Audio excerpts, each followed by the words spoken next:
Mr. Slow.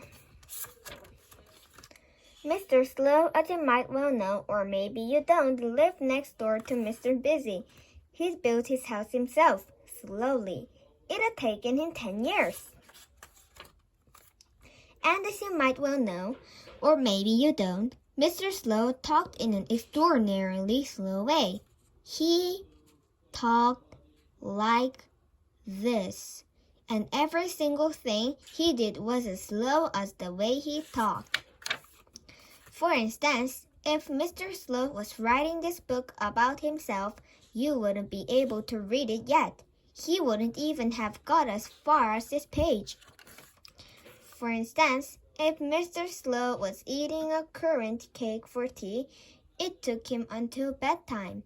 He'd eat it crumb by crumb, currant by currant, chewing each crumb and each currant 100 times. For instance, last Christmas, it took Mr. Slow until New Year's Day to open his Christmas present. And then it took him until Easter to write his thank you letters. Oh, he was a slow man.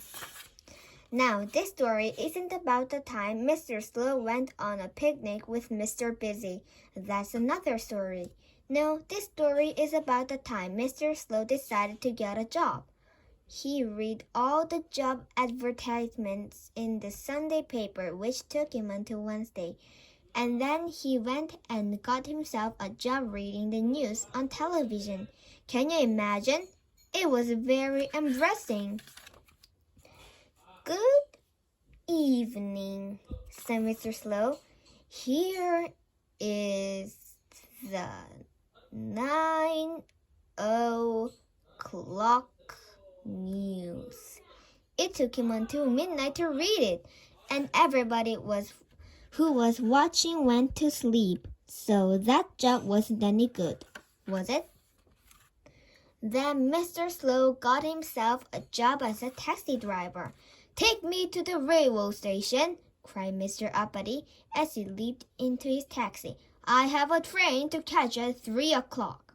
Right ho, said Mr. Slow, and set off at 1 mile an hour and arrived at the station at 4 o'clock.